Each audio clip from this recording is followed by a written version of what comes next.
What a sensational view. And it's fairly typical of the sorts of views that you can access by four-wheel drive vehicles around Australia, one of the great countries for using a four-wheel drive vehicle recreationally, which is what we're doing here. Actually, we're producing a set of maps and route charts for the whole country for people to be able to use who would like to take a look at it in their four-wheel drive vehicle.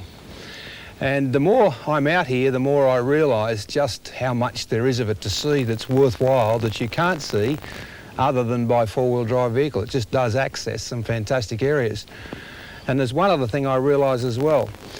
A great many drivers out here in four-wheel drive vehicles are not quite sure of what they should be doing or how they should be doing it. It's not exactly like driving up and down the bitumen. There are some special techniques to be learned. And sometimes getting access to those techniques, learning those sorts of things is not so easy. But it will be from now on, and that's what this video is all about. And the guy who's responsible for the production of the video is Graham Maxwell. Graham, g'day. How are you, Peter? Mate, you've done a lot of four-wheel driving in Australia and in Papua New Guinea, and you also run some four-wheel drive courses. Why did you suddenly decide to produce the video?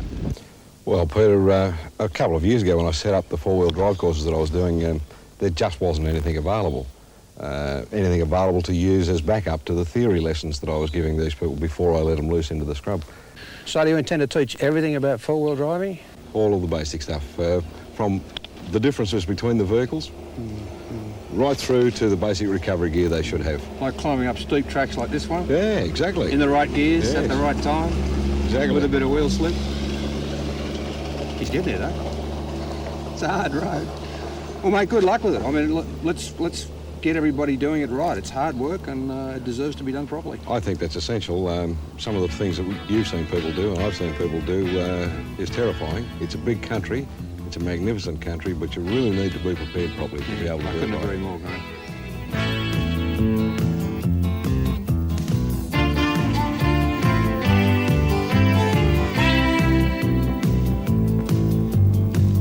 All right, let's make a start. The first thing we should notice is that the four-wheel drive stands taller and is heavier than its two-wheel drive counterpart.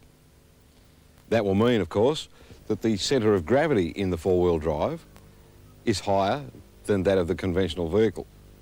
Now, because of these differences, there'll exist a need for you to make some adjustments to your driving techniques. In any motor vehicle, when the brakes are applied, but especially under hard braking, a weight transfer occurs from the rear to the front. That weight transfer can have a fairly dramatic effect on things like braking efficiency, steering, and overall handling. And with the additional weight in a four-wheel drive, it can be even more dramatic. It's important that you take the time to familiarise yourself with your particular vehicle's characteristics, because they will differ from make to make. In getting to know your vehicle, don't assume that because you've driven a two-wheel drive vehicle for a few years, you have all the experience you need. Quite simply, that is seldom the case, and complacency is a real danger. In case you're wondering why it is that your four-wheel drive sits higher than a conventional vehicle, that's because its suspension is designed that way specifically so as to gain the maximum ground clearance. Inside the two vehicles, although interiors are similar, in the four-wheel drive there exists one important difference: the inclusion of an additional gear lever. This is the transfer case select lever. It's usually located closer to the standard transmission gear lever and provides us with a means of changing from normal two-wheel drive, high range, used for highway driving, to four-wheel drive high range, for when better traction is required off-road, or, when the real serious work starts, to four-wheel drive low range. With changes between four-wheel drive high and four-wheel drive low range, there are also changes in gear ratios. These changes in drive modes and gear ratios are achieved by the inclusion of an additional gearbox, known as a transfer case, which is attached to the rear or output end of the main transmission. Let's take a look at the drive lines of the two vehicles. In the two-wheel drive vehicle you see here, we have the engine, the transmission assembly, a single drive shaft connected to the differential axle housing assembly at the rear. In the four-wheel drive, we have the engine, the transmission, and attached to the rear of the transmission is that transfer case we spoke of earlier. And it's at this point the real changes take place in the drive lines. We now have, for instance, a drive line coming from the rear of the transfer case, going back to the rear differential assembly. We now have also a second drive line going to the front differential assembly. And that basically is how four-wheel drive is achieved.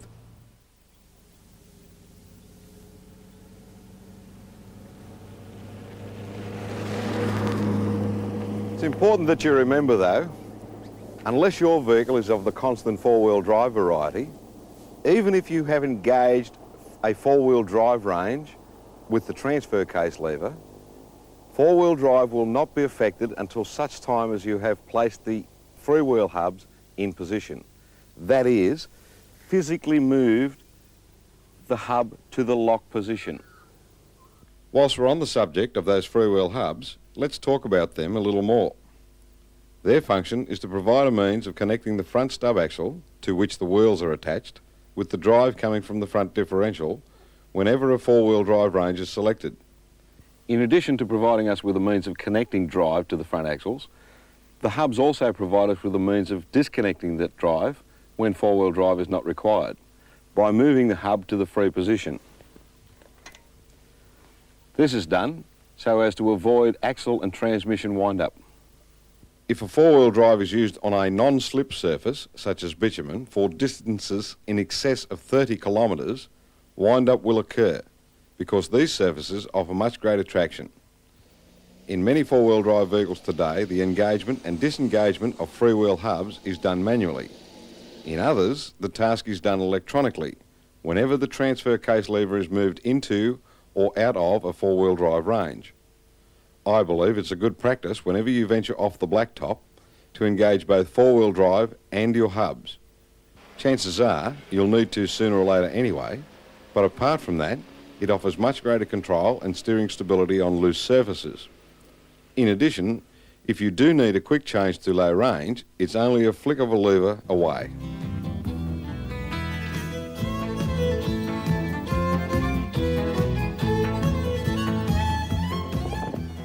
Preventative maintenance is the task that you should carry out to avoid unnecessary and costly repairs. Normally carried out at regular intervals, they should also be done before and after any four-wheel drive activity. They supplement normal servicing requirements, and the intervals that they should be done at are weekly, monthly, 6-monthly, and annually. The weekly tasks are checking the engine oil level. Apart from lubricating, oil also assists in cooling the engine. Checking the coolant level in the radiator. Low or no coolant can result in major engine failure. Checking the battery electrolyte level. A drop in electrolyte can lead to premature battery failure. Checking battery terminals for security, cleanliness, and general condition. Checking fan belts for condition and adjustment. Checking tyres for correct inflation and abnormal wear. The monthly tasks are check brake and clutch master cylinder fluid levels. They should be correct at all times. Check clutch operation. It's important that adjustment is correct to ensure full life. Check windscreen wiper and washer operation and refill the washer bottle. Check the operation of all lights and the condition of lenses. And on a quiet road, test your vehicle brakes to ensure that they are capable of bringing the vehicle to a safe, controlled stop. And don't forget to check your handbrake also. Your 6 monthly tasks include check the transmission, transfer case and differential oil levels and top up as necessary. Check the drive line for oil leaks. Early detection of this can save you thousands of dollars in repairs. Check radiator hoses for condition and security of fit. Check steering and suspension for wear and damage. Check shock absorbers for correct operation. They are important components because they assist in overall handling stability, particularly during braking and cornering. And finally, thoroughly clean the engine, engine bay and radiator core. The annual tasks, which are draining and flushing your braking system, draining and refilling your differential, transfer case and transmission, and having your automatic transmission serviced if your vehicle happens to have one fitted, are all tasks which you should have your mechanic carry out. You should also have your mechanic carry out a complete safety check of your vehicle, especially if you're planning an extended trip. You'll find that money well spent. Show me a better way to live my life. Show me a better way to see this land. Now it's time to look at the basic driving techniques you should adopt. Firstly, a couple of general hints. After any long run at high engine revs, it's a good practice to allow the engine to idle for a minute or so. This will allow the engine to normalise. This is critical if your engine is fitted with a turbocharger. Idling the engine, in this case, allows the turbo, which spins at extremely high revs per minute during operation, to slow down and cool down. Turbos receive their oil for lubrication and cooling from the engine, but only when it's running. Now the techniques. Before you commence any four-wheel drive activity, you should ensure that your driving position is correct.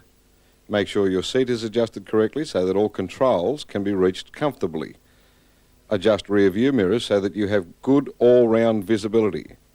Better to know it's right at the start than to find out halfway through an obstacle you can't make that vital gear change. Four-wheel drives have come a long way in recent times. Until a few years ago, only the most expensive came with power steering as standard equipment. Without it, if the front wheels came off a ledge or struck an obstacle, the resulting impact was immediately transferred through the steering wheel, causing it to spin violently. If the driver had his thumbs inside the wheel rim, he usually sustained an injury.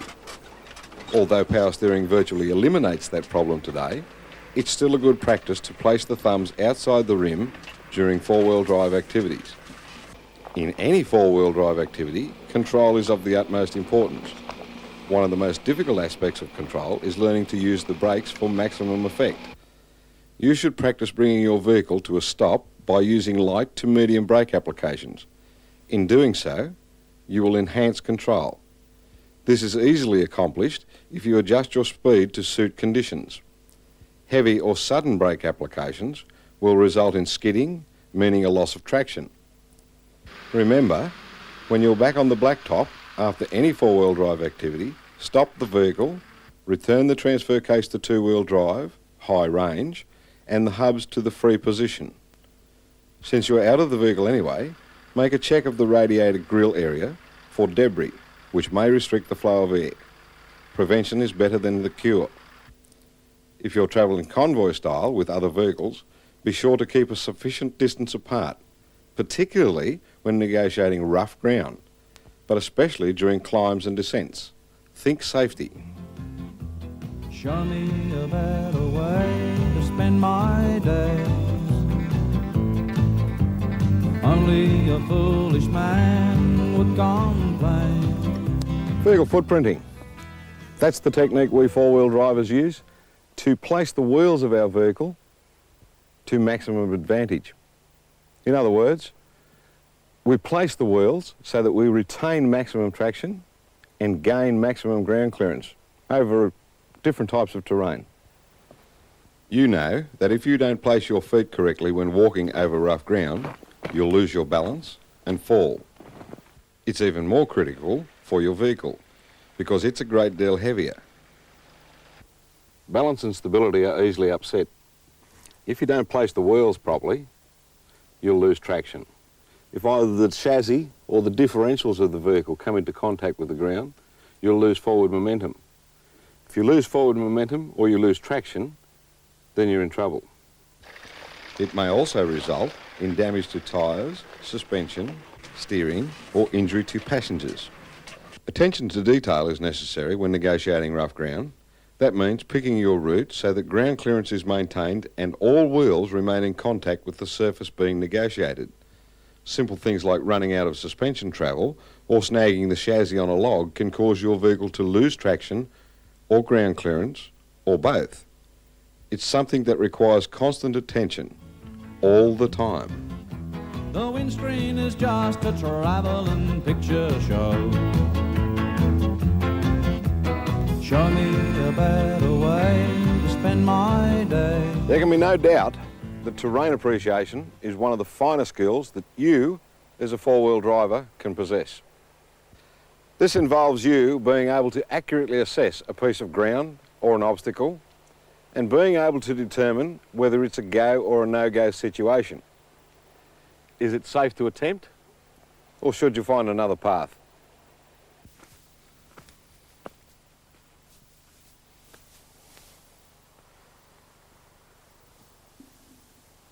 No, I wouldn't try this. It's too steep and it's too muddy. You should always err on the side of safety, and that should be paramount in your mind always. Make sure you can achieve the obstacle before you have a go at it. You can develop your terrain appreciation skills by obtaining quality maps for the area you intend visiting and checking track positions, gradients and the type of terrain you're going over. That'll be the best route. This track here is a little steep, so I think it'll give us a bit of trouble. Another aspect of developing terrain appreciation skills is to check with local authorities on the road and track conditions for the area you're going into prior to leaving. Yeah, actually, Humphreys track is one of the ones we're going on. It's okay. Oh, good. No problem with us going through? No, okay. Right, I'll see you when I get there. Ultimately, though, it takes practice, not only in assessing a piece of ground, but in knowing your limitations and capabilities and those of your vehicle. From Townsville to Rocky, from Roma to Narrabri. With earlier vehicles, certain rules applied for mud and sand. Second or third gear high-range four-wheel drive for sand, second or third gear low-range four-wheel drive for mud. Today, with more powerful engines, better tyres and suspensions, these are merely guidelines. If you are new to four-wheel driving, and until you build your skills and knowledge, stick to the proven methods. Then experiment, but use caution. There's one golden rule for mud, and that is never drive through it unless there's absolutely no alternative. That means don't play in it. If there's no way around the mud and you have to go through, stop the vehicle, get out, before you venture in, have a good look around and decide the best route through. Driving in mud requires similar techniques to those required for sand, the difference being that in mud, higher engine torque is usually needed. For that reason, normally, second or third gear low range is selected. If possible, stick to the high ground. It's usually harder there. If that's not possible and there are existing ruts, use them, checking first that they're not too deep for your vehicle. Always try not to create more ruts than already exist. If the existing ruts are too deep, try straddling them. This requires caution and good driving skills. Make sure the ground between the ruts is relatively firm also. When using existing ruts and you begin to lose traction, don't try to overcome the problem by increasing throttle pressure. That will usually give the opposite effect to that which is desired. Instead, try easing off the throttle momentarily whilst turning the front wheels from side to side. Then gradually reapply the throttle. In some cases, this action will allow the sidewall tread on the tyre to gain traction on the rut walls. If you do become bogged, then rocking the vehicle by alternatively engaging first, then reverse gears momentarily with light throttle applications can often help. It does so by packing down the surface under the tyres and forming small ramps in front of and behind the wheels. If successful, you'll then be able to drive out unassisted. Keep one thing in mind with mud: if you can't walk on it, your vehicle will not drive on it.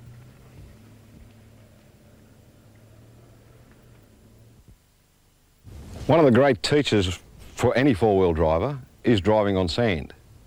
One of the important aspects of driving on sand, however, is tyre pressures.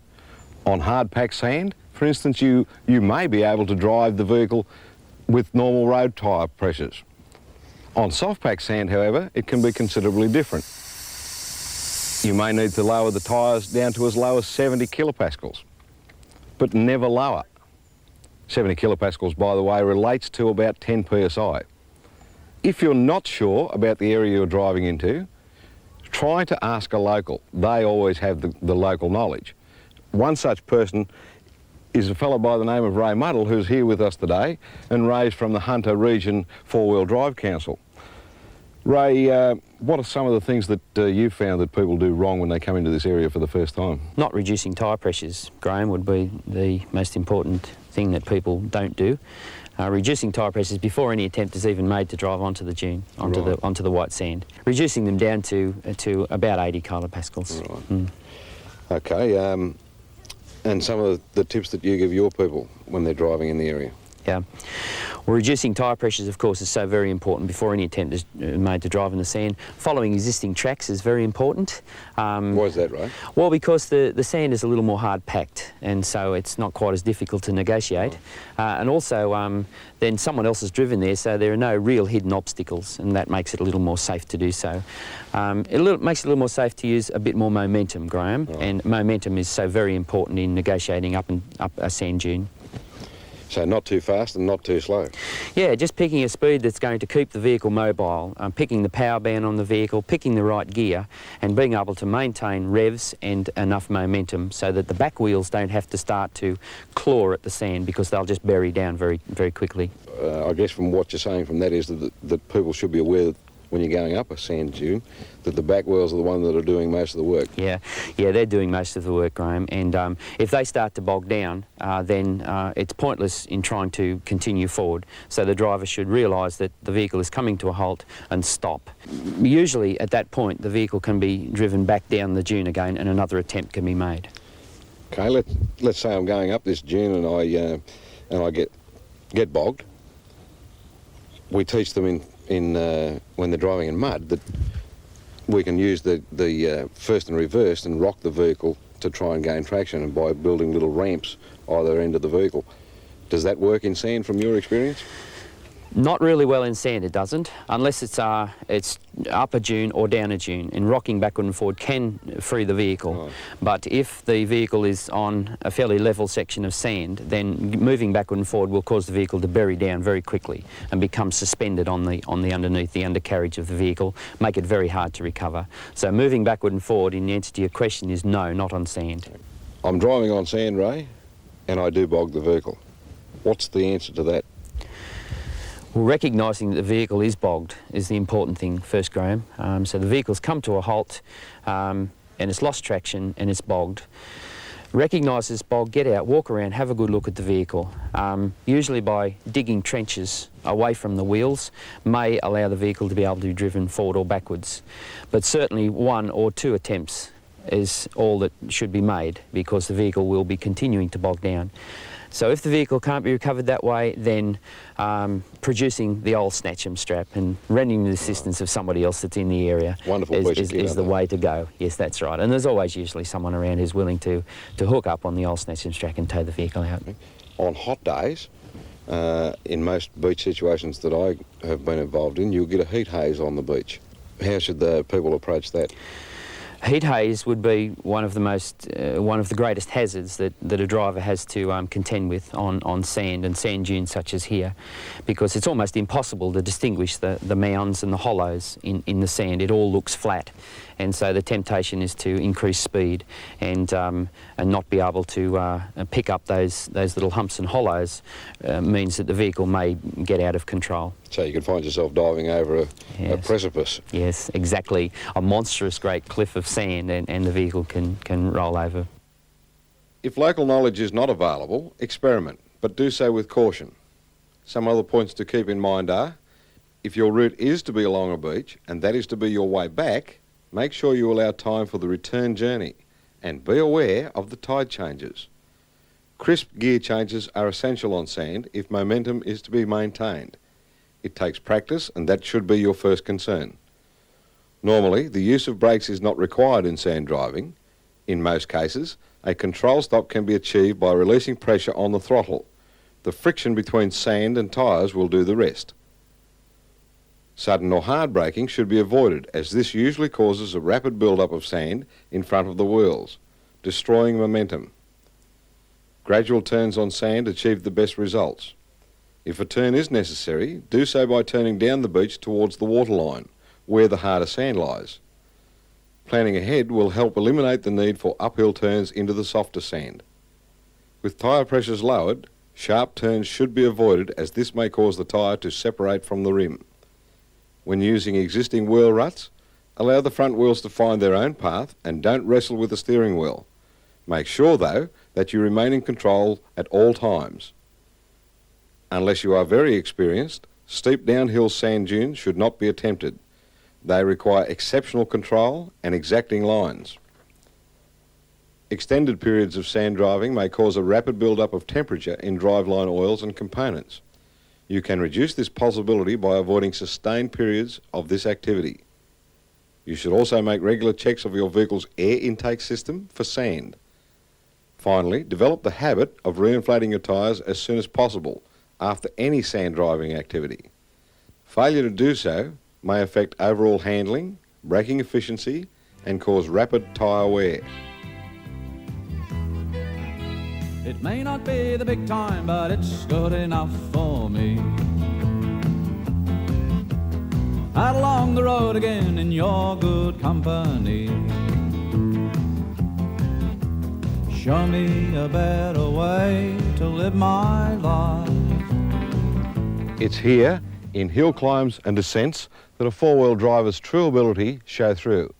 His knowledge of his vehicle and his own limitations is essential. Gear selection is very important here, especially so if that slope's surface happens to be loose, wet or slippery. Generally, today's four-wheel drives will handle most uphill climbs in second gear low range. If you're in doubt, select first gear, but don't over-rev the engine. Normally, mid-range, say 2000 RPM in either gear, is quite adequate. The maintenance of traction is the catalyst in any hill climb or descent. The way this is achieved is by selecting the right gear, engine speed and correct footprinting. Attempts at changing gears on any slope, whether up or down, are a no-no. If the slope is very smooth or the surface is of a clay type, a slight throttle increase is often beneficial. Should wheel spin occur, ease off momentarily, then reapply the throttle smoothly. In some instances, traction can be enhanced by turning the front wheels from side to side slightly. Be sure, though, that you maintain directional control. Before you attempt any difficult climb, there's one very important skill that you must learn, and that is the hill reverse start. If your attempt at a climb fails, and there will be times, don't under any circumstances depress the clutch and reverse back down under brakes alone, or try turning around on the slope. If and when traction is lost, release the throttle, allow the engine to stall in gear, and immediately apply the brakes without being savage. Don't panic, don't turn off the ignition key, and above all, don't touch the clutch pedal. Once you're satisfied that the vehicle is held, maintain brake pressure and select reverse gear. In most instances, the use of the clutch to achieve this will not be necessary. Then, slowly release the brakes and feel for the transmission taking the weight of the vehicle in reverse gear. The vehicle will move back slightly. As this occurs, turn the ignition key and restart the engine. What you'll experience is an initial lurch rearwards as the engine restarts, but control will quickly return as the transmission and engine braking take over. Don't touch the clutch. Usually there is no need for throttle here. You can now return to the base of the slope slowly and safely. On extreme slopes, for further control over the rate of descent, use light feathering applications of the brakes. Heavy applications will usually result in skiddy and a loss of traction. When descending any very steep slope, use first gear low range. Why first when second was used going up? Because first offers much greater control during descents due to slower wheel speeds and increased engine braking. Lesser slopes can be handled in higher gears. Again though, if you're in doubt, stick to first gear and take your time. If during a descent there is a tendency for the vehicle speed to pick up, light continuous applications of the brakes will give you greater control over your rate of descent. Don't stab at them or apply too much pressure or the tyres will skid and traction will be lost. One of the difficulties that novices to four-wheel driving experience when descending a steep slope for the first time is fighting the urge to apply the clutch or the brake, or both, whenever there's a momentary loss of traction. Now, apart from light brake applications, which we call feathering as you've learnt before, hard brake applications during any descent are an absolute no-no. What you should be doing is allowing the engine and the transmission to do the bulk of the work. And they will if you've done your homework. It's a good practice when descending, once you move off, to place your left foot well away from the clutch. That will help reduce your tendency to use it. If you do experience a loss of traction during any descent, try not to panic. Instead, try these techniques. During descents, if a skid occurs, ease off the throttle and steer slightly into the direction of the skid. If you have been applying your brakes, maintain the same pressure, but never increase it. An increase in braking pressure may result in wheel lockup and further enhance the slide. Once you've regained traction, slowly resume your original course. One of the most important aspects of any climb or descent is the line you take. If a reasonably straight line cannot be taken, it may be better and safer to choose another route. Once you're committed, there may be no turning back.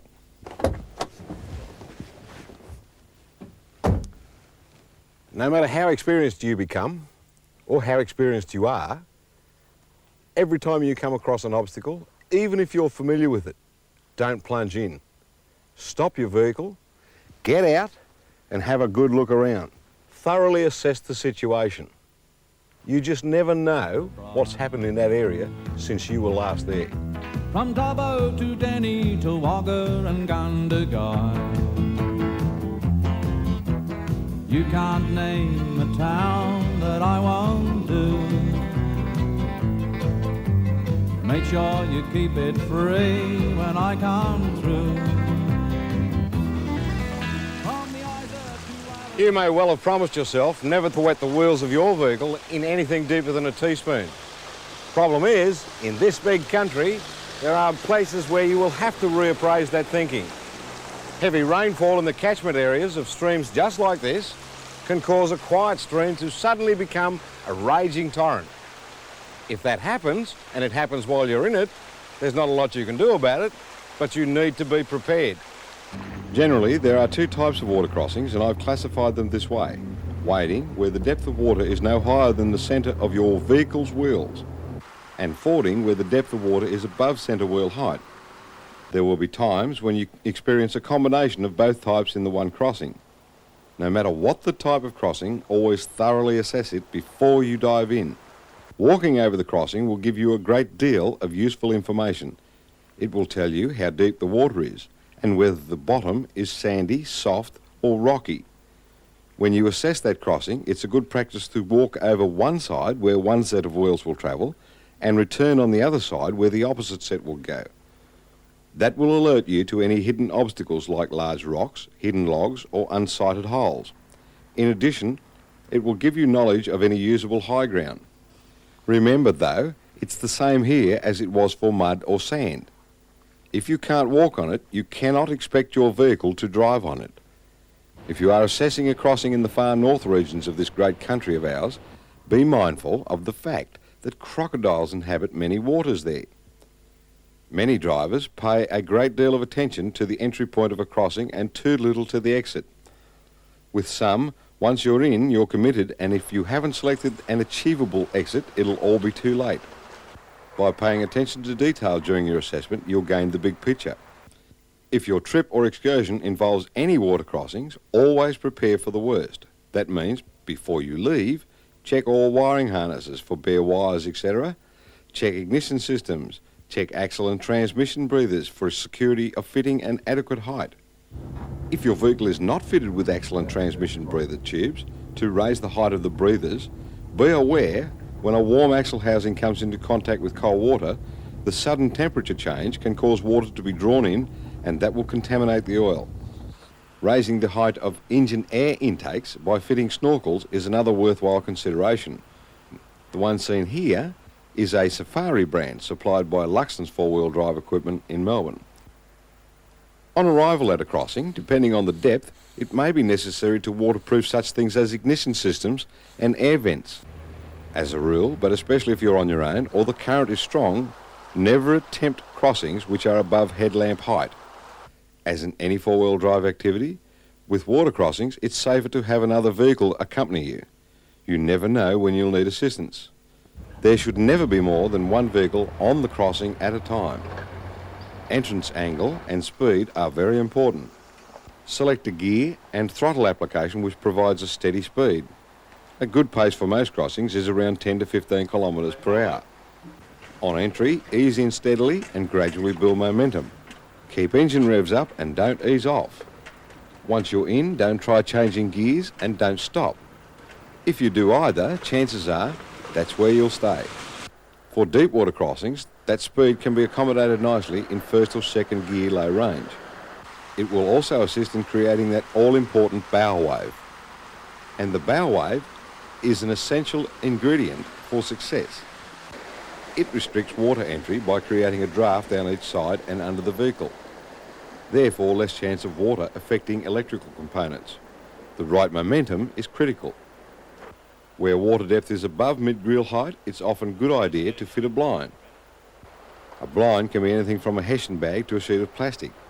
Its purpose is to further restrict the entry of water through the radiator, which can result from increased pressure in deep water. When negotiating the exit from the crossing, there are a couple of things to keep in mind. Normally, low-level crossings don't prove too much of a problem, unless, of course, you have a steep bank to negotiate. But it's fairly easy to increase momentum prior to exit. With deep water crossing, it's a little different. Increase the speed too early and you swamp the engine. Too late and your exit may fail. The idea is to time your increase in speed with the point at which your bonnet begins to rise out of the water. That increase in momentum should be gradual but constant. Once you've completed every crossing, don't forget to check your brakes. You may need them sooner than you think. If they don't function correctly, drive forward a short distance in low gear, apply medium throttle and light brake pressure. This will disperse any water trapped. Then recheck their operation. If they're okay, it's safe to continue. Show me a better way to spend my days. Show me a better way to see this land. Alpine areas in Australia are confined to southern New South Wales and northeastern Victoria. Because of this and the fact that access to many parts of the Alpine region is restricted during the winter months, many of us will never have the opportunity to do any real snow driving. If you intend visiting the snow, however, or the Alpine regions, there are still some things that you need to consider, even if snow driving is not available. Here are a few things you should do before you set off, during your trip, and when you arrive. Make sure your vehicle's cooling system has antifreeze added. Be sure your vehicle's battery and charging system are in good condition. Check with your local garage as to whether the grade of oil your vehicle's engine has in it is suitable for Alpine areas. Add a cupful of metho to the windscreen washer bottle to prevent tubes and nozzles from freezing up. Check your windscreen wipers for operation and blade condition. Make sure your tyres are in good condition and have sufficient tread. Make sure your vehicle is mechanically sound. Wear suitably warm, water-repellent clothing. Take at least one change of clothes, even if you're only intending a one-day trip. Carry snow chains with you and fit them as directed. Once you enter the Alpine area, drive with caution, especially when crossing bridges, driving through road cuttings, and areas where trees overhang the road. These are areas where ice remains for some time during the morning and reforms quickly during the afternoon. Approach them with caution. If you experience a skid due to ice on the road, avoid applying the brakes hard. That will only enhance the skid. The best method is to avoid the problem by driving to suit the conditions. When you've arrived and parked your vehicle, especially overnight, observe the following. Park your vehicle in gear with the handbrake off. If left on overnight, they can freeze solid, leaving the vehicle immobilised. Until recently, the accepted practice with windscreen wipers was to move the blades away from the windscreen overnight. Most park officials these days say it's not such a good idea. Heavy snow collecting on the arms can cause far more to be replaced than the blades. And try to leave your vehicle with as much fuel in the tank as possible. Condensation forms in partially full tanks, and that can cause problems with engine operation. Although your four-wheel drive can cope far better with snow than any two-wheel drive can, in the alpine regions of Australia, it is compulsory that you carry chains and fit them as directed, and you must know how to fit them. If directed to fit chains, stop where it is safe to do so, where you are plainly visible to other road users. In your four-wheel drive, if you have a four-wheel drive range selected and the hubs engaged, chains are fitted to the front wheels. By doing this, traction is improved and steering stability is improved. If the going gets tough and you have a second set, fit them to the rear wheels. Remember, after you've fitted chains, the vehicle's turning circle will be reduced. If you turn too sharply, damage can be sustained to the underbody. After you've travelled a short distance with the chains fitted, make sure you stop and check them for security of fitting. Damage to brake lines or steering components may result if they work loose. If you're still on a fairly firm surface after fitting the chains and experience steering vibrations and noise, don't be alarmed. That's normal, and provided you keep your speed under 40 kilometres an hour, you'll be okay. The trick in snow driving, as with most types of four-wheel driving, is gaining and maintaining traction. Once in the white stuff, with your chains fitted, light snow can be handled quite adequately in second or third gear high range, depending on your vehicle type. Deep snow, however, will usually demand that you use low range. If you are immobilised in deep snow, try using the rocking technique described in the mud section to forge those ramps. But don't forget to have your shovel handy, just in case. There's nothing worse than trying to clear snow from underneath the vehicle by hand. If the going gets really tough, traction can be further enhanced by lowering tyre pressures a little as for sand driving. If you are unfamiliar with an area or come across an obstacle, stop and check it out on foot. This way you will reduce the chances of surprises. As with sand, when driving in snow, try to stick to existing vehicle tracks. If you're doing a lot of snow driving, make regular checks for build-up of snow under the bonnet and around steering components. It can have a detrimental effect. When chains are no longer required, remove them as soon as possible and wipe them clean before stowing them away. Every night a new town, making some brand new friends. When I return, I hope to see you all again. Show me a better way. The array of recovery equipment available to you today can be absolutely mind-boggling. Many newcomers to four-wheel driving for the first time experience difficulty in separating the nice-to-haves from the must-haves. In reality, it's up to you to decide what your requirements are. Where are you going? What type of terrain will you cover? Or are you going on an extended trip? When it's all boiled down, the final decision is yours. But we've got a few tips for you now on what we believe your basic recovery kit should consist of. Now, apart from the standard toolkit that comes with the vehicle and the standard jack, you'll find a steel base plate, such as you see here, a very useful item. Why? Quite simply because it serves to spread the load when you're using the jack on uneven or soft ground. Your kit should also include a good quality tow chain, a selection of bow and D shackles, such as you see here, and or a good quality tow strap. If there's a need for you to join two or more chains together, then those connections should be done via the use of D shackles. Bow shackles, by the way, are generally used when connecting tow straps to the various tow points on the vehicles. And by the way, make sure that you do connect them to the tow points. If there's a need for you to make an extension out of two or more tow straps, then those connections should be made, or can be made, via the use of a simple piece of dowel, such as you see here. And that's simply done by placing the dowel in it like that. And you'd be amazed how much strength that has and how much weight it'll carry. Never, ever tie knots in tow straps. Why? Quite simply, once you put the weight of the vehicle on it, you'll have a devil of a time getting the knot undone, and chances are you'll damage the strap anyway. With chains, Make sure they're in good conditions before they're used. When buying a tow chain, be careful to ensure that the safe working load of the chain is suitable for your vehicle and its weight. Tow chains should never be subjected to sudden loadings, as this can severely damage the links, rendering the chain useless. If you intend doing any mud, sand or snow driving, and believe me, sooner or later you will, then the purchase of a Snatchem strap will probably be a very good investment. They come in several lengths and several ratings, and they are invaluable for extracting a bogged vehicle. In operation, they act much like a giant rubber band. One end of the strap is fitted to the bogged vehicle, allowing as much slack as possible.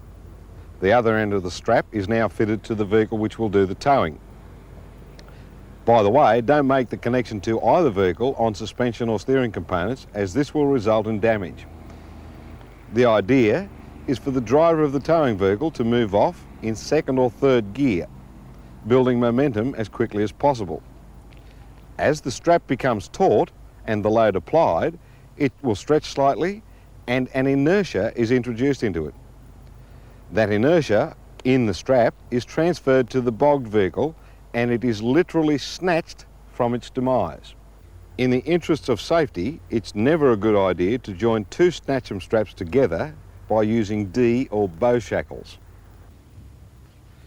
In any winching operation, if a tree is to be used as an anchor point, then a tree protector strap in your kit is essential.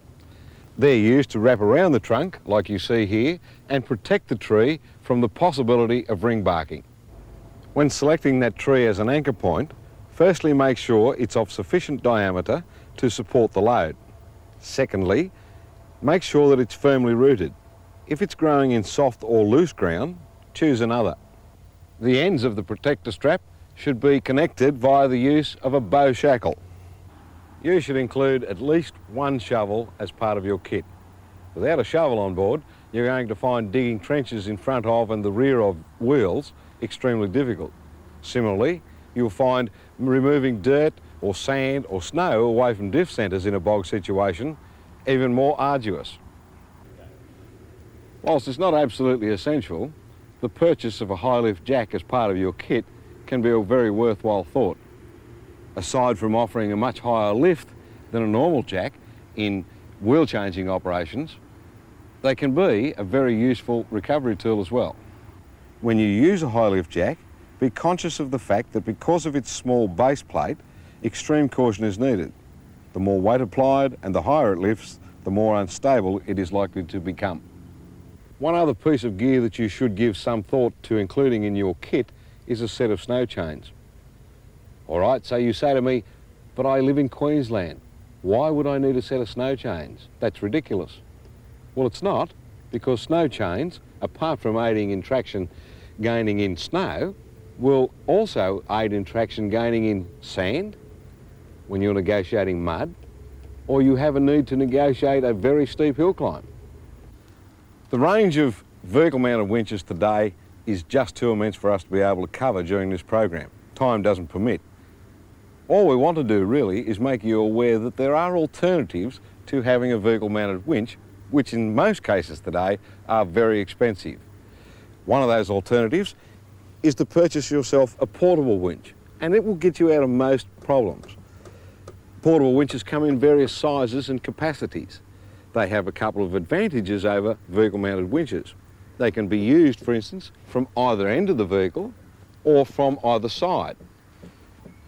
Another advantage of the portable winch is the fact that, used in this fashion, it can be used as a lifting device with a limited lifting capacity, I might add. In operation, it's quite simple. The rope is threaded through the winch, and when the handle is moved in this direction, one set of jaws holds the rope.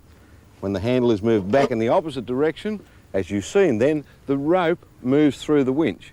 It's slow, but it does the job, and it's better than having nothing. Okay, so you've finally got out and bought all this equipment, you've put it in the back of the vehicle, and it's spreading out all over the place, making a damn mess. Well, it doesn't have to be. There are bags such as this, which is called an accessory bag, which has little compartments inside for you to store all of those various pieces of equipment. When it's all in place, you simply fold the bag up and it's all nice and neat and tidy. And finally, the gear that you've seen here today on display was provided for our use by John Hossack of Albury Four-Wheel Drive and Camping Gear.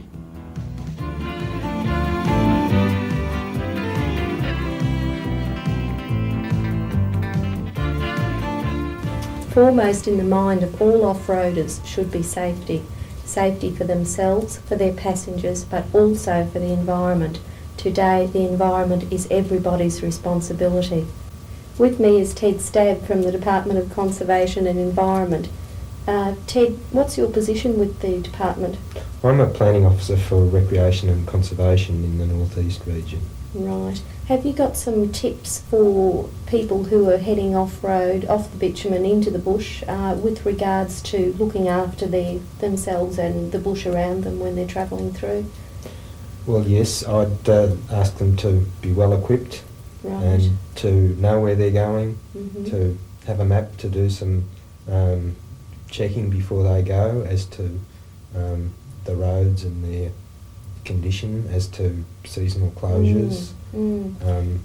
Yeah, be prepared before they That's go, know where they're precisely it. going. Right. Who can they contact before they go to make sure that all the places where they're going are open at that particular time of year?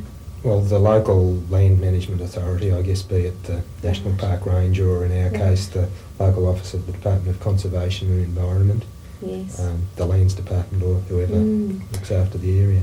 What does the driver have to do if they come across tracks which do have closure signs on them?